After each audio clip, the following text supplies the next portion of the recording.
یعنی کہ بشرا be be اندر سے ہی جو نکلی ہیں وہ کسی اور مقصد کے تحت نکلی ہیں، اور وہ جس ڈیل کے تحت نکلی ہیں انہوں نے اس کو فلفل کرنا ہے۔ اب آپ کو بتاؤں، مرکزی قیادت نے رہائی کے بعد بشرا بی بی کے زمان پارک جانے کے بجائے پشاور روانگی کے معاملے پر فوری طور پہ سیاسی کمیٹی کا ہنگامی اجلاس جو ہے وہ طلب کر لیا۔ ذرائع کے مطابق پی ٹی آئی کی مرکزی قیادت کو بشرا بی بی کے پشاور جانے پر انتہائی تشویش ہے۔ ذرائع کے مطابق 3 پارٹی رہنماؤں نے یہ دعویٰ کیا کہ بشرا بی بی کے پشاور جانے کا فیصلہ بغیر مشاورت کے ہوا ہے۔ یعنی کہ پی ٹی آئی کے جو رہنما ہیں وہ کہہ رہے ہیں کہ بشرا بی بی کا فیصلہ ہے، ہمارے ساتھ مشاورت نہیں کی۔ کہا گیا کہ بانیہ پی ٹی آئی کی سخت ہدایات تھیں کہ بشرا بی بی زمان پارک جائیں گی۔ بانیہ پی ٹی آئی اور پارٹی کی سوچ تھی کہ بشرا بی بی زمان پارک میں ہی ٹھہریں گی،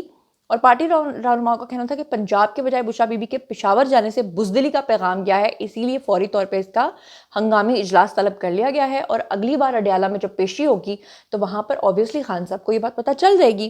تو آپ اندازہ لگا سکتے ہیں۔ اب اس سے بھی زیادہ مزیدار بات سنیں کہ جو پی ٹی آئی کے اپنے جالے ہیں وہ بڑے پریشان ہیں، ان کو یہ سمجھ نہیں آتی کہ ہم نے گنڈا پور جو ہیں ان کے اوپر ٹرسٹ کرنا ہے یا نہیں کرنا ہے۔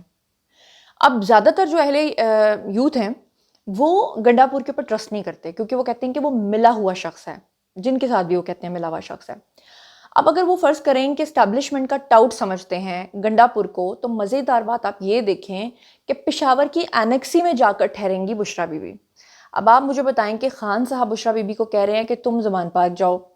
بشرا بی بی پشاور وزیر اعلیٰ ہاؤس کے اینیکسی میں جا کے ٹھہر رہی ہیں۔ اب آپ مجھے بتائیے، سمجھ آ گئی آپ کو بات کی؟ تو بہرحال آپ کو اگلی خبر دینی ہے۔ اگلی خبر ہے جی ہمارے آرمی چیف سے ریلیٹڈ، اور وہ بڑوں بڑوں کو آگ لگا گئی ہے، کیونکہ ایک طرف تو پی ٹی آئی جو ہے وہ لابنگ فرمز ہائر کرتی ہے، پھر وہ کانگریس سے جا کے کہیں اپنے لیے قوانین پاس کرواتی ہے یا اپنے لیے قراردادیں جو ہیں وہ پاس کرواتی ہے۔ لیکن آرمی چیف کیا کرتے ہیں؟ وہ تو کچھ نہیں کرتے، وہ تو پاکستان کے لیے کر رہے ہیں جو انہوں نے کرنا ہے، وہ تو اپنی ڈیوٹی کر رہے ہیں، لیکن وہ کہتے ہیں جسے اللہ رکھے اسے کون چکھے، اور یہی ہوا ہے جی ہمارے حافظ صاحب کے ساتھ۔ اب حافظ صاحب جو ہیں ہمارے، آپ اندازہ کیجئے امریکہ کو ابھی تک پی ٹی آئی والے لاکھوں ڈالرز کھلا چکے ہیں، صرف یہ کہلوانے کے لیے کہ پاکستان کی فوج کے بارے میں آپ برا بولیے۔ اور اس میں کوئی شک بھی نہیں ہے کہ امریکہ پاکستانی فوج کو کبھی بھی اچھی نگاہ سے نہیں دیکھ سکتا، کیونکہ وہ ان کی آنکھوں میں جو ہے وہ چپتا ہے۔ لیکن اس کے باوجود امریکی سینٹرل کمانڈ کا جو جریدہ ہے اس نے جنرل عاصم منیر کو شاندار الفاظ میں نہ چاہتے ہوئے بھی خراج تحسین پیش کر ڈالا۔ آپ کو بتاؤں، جریدے میں یعنی کہ جو شائع مضمون ہے اس میں آرمی چیف کو خراج تحسین پیش کرتے ہوئے لکھا گیا ہے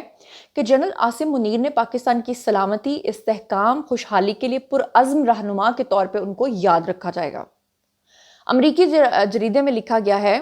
کہ یونیپاتھ اس کا نام ہے، جو اس میں لکھا گیا ہے کہ جنرل عاصم منیر نومبر 2022 میں کمان سنبھالنے کے بعد پاکستان کی سلامتی، استحکام اور خوشحالی کے لیے کوشاں ہیں، اور ان کی قیادت میں شدت پسند گروپس کے خلاف 22,000 سے زائد انٹیلیجنس بیسڈ آپریشن ہو چکے ہیں۔ سوچئے، اپنے ایک چھوٹے سے ٹینیور میں، ابھی تک 2 سال کے ٹینیور میں انہوں نے 22,000 سے زائد انٹیلیجنس بیسڈ آپریشنز کر دیے ہیں، اور انہوں نے کوئی پبلسٹی نہیں کی، باہر آ کے یہ نہیں کہا اوہ میرا ڈنڈا دیکھو، یہ دیکھو میں ایسے چلا دوں گا تو ویسے چلا دوں گا تو تمہاری مونچھیں کھینچ لوں گا، ایسے نہیں کہا انہوں نے کام کر کے دکھایا۔ جریدے میں یہ بھی کہا گیا ہے کہ پاکستان اپنے شہریوں کی حفاظت کے لیے دہشت گردوں کے نیٹ ورکس کو ختم کر دے گا، اور دہشت گردوں کو ریاست کی رٹ کے سامنے سر تسلیم خم کرنا ہوگا۔ اور یہ بھی لکھا ہے کہ آرمی چیف نے خصوصی سرمایہ کاری سہولت کونسل اور گرین پاکستان انیشیٹو جیسے اقدامات کے ذریعے معاشی ترقی میں اپنا کردار بھی ادا کیا ہے، اور یہ بھی کہا ہے کہ آرمی چیف کا مقصد جو ہے وہ اندرونی چیلنجز سے نمٹنا بھی ہے، مسلح افواج اور قوم میں پیشہ ورانہ مہارت بھی ہے، اور ربط باہمی اور اتحاد کو فروغ دینا بھی ہے۔ تو اس سے بڑی اور کیا بات ہو سکتی ہے؟ کوئی آرمی چیف اس سے زیادہ کچھ کر سکتا ہے؟ کسی بھی ملک کے آرمی چیف کو دیکھ لیں جس نے اتنا کام کبھی کیا ہو۔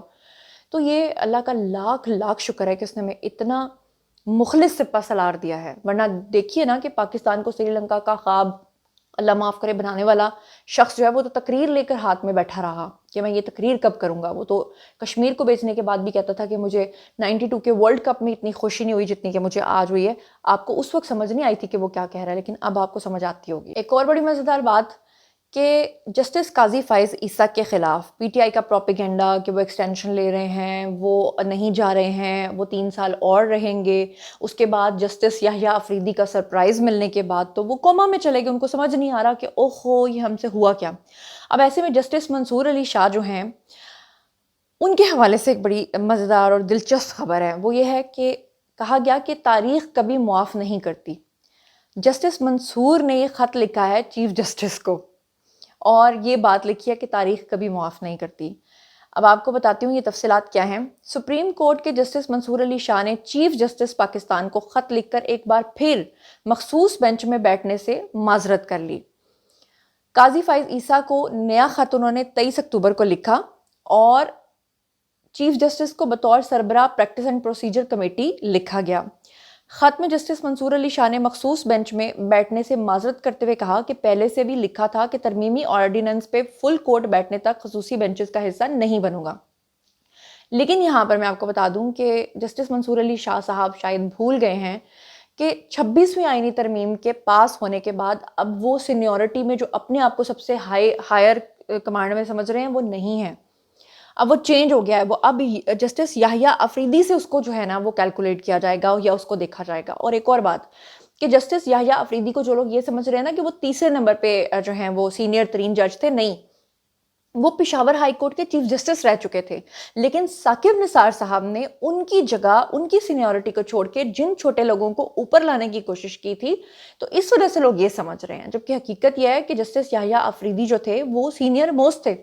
اور آج ان کو ان کی وہ ایک جسے کہتے ہیں نا کہ نیت کا پھل ملا ہے اس صورت میں کہ اللہ تعالیٰ نے ان کو کہاں سے کہاں پہنچا دیا۔ بالکل ویسے ہی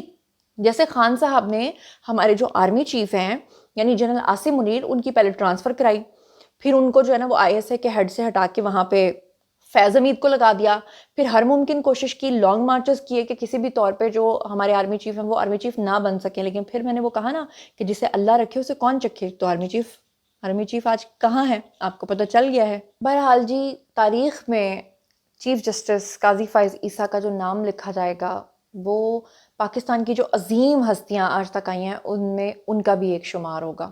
اور وہ ایک ایسے ہی جرت مند باپ کے بیٹے تھے، اور ان کے والد جو ہیں وہ قائد اعظم محمد علی جناح کے بیسٹ فرینڈ تھے۔ قائد اعظم محمد علی جناح ان کے گھر پہ ٹھہرا کرتے تھے اور انہوں نے وہ خاندانی ہونے کا ثبوت بھی دیا۔ چیف جسٹس قاضی فائز عیسیٰ جو ہیں ان کے اعزاز میں سپریم کورٹ بار جو ہے اور پاکستان بار کونسل نے الوداعی عشائیہ دیا، اور جسٹس منصور علی شاہ کو یہ اٹینڈ نہ کرنا پڑے، وہ اپنی فیملی سمیت جو ہیں وہ عمرہ کرنے کے لیے تشریف لے گئے کیونکہ وہ نہیں چاہتے تھے۔ آپ کو بتا دوں کہ عشائیہ میں نامزد chief justice supreme court of Pakistan justice Yahya Afridi, اس کے علاوہ justice Muhammad Ali Mazhar, justice Aminuddin, justice Jamal Mandokhail, Hasan Rizvi, justice Irfan Saadat, ان سب نے شرکت کی۔ عشائیہ میں ایڈ ہاک ججز سپریم کورٹ جسٹس سردار طارق اور جسٹس مظہر عالم میاں خیل بھی شامل تھے، اور اس کے علاوہ جسٹس مسرت ہلالی، جسٹس نعیم اختر افغان اور جسٹس عقیل عباسی بھی جو ہیں وہ اس میں شریک ہوئے، اور الوداعی ڈنر میں وہ تھے وہاں پر۔ اور جسٹس قاضی فائز عیسیٰ جو ہیں وہ آج کا پہلا دن ہے جی، ریٹائر ہو چکے ہیں، اور اپنا آخری روز جو ہے وہ انہوں نے چیمبر میں گزارا، اور چیف جسٹس قاضی فائز عیسیٰ کے آخری روز کا جو عدالتی روسٹر ہے وہ جاری کر دیا گیا ہے۔ اس کے مطابق جو ہے چیف جسٹس قاضی فائز عیسیٰ مقدمات کی اب مزید سماعت نہیں کریں گے بلکہ چیمبر ورک کریں گے، اور سپریم کورٹ میں زیر تعمیر بنیادی حقوق کی یادگار کا افتتاح بھی آج ہوگا، اور ریٹائرمنٹ پر فل کورٹ ریفرنس صبح 10:30 بجے بھی ہوگا اور پھر ظہرانہ دیا جائے گا۔ اللہ تعالیٰ ان کی حفاظت فرمائے، اور اللہ تعالیٰ ہمیں اس طرح کے لیڈرز دے جیسے اس وقت ہمارے آرمی چیف ہیں اور جیسے ہمارے چیف جسٹس تھے۔ تو بہرحال یہ تھا جناب آج کا ویڈیو۔ باری ہے جی آپ لوگوں کی، آئیے کامنٹ سیکشن میں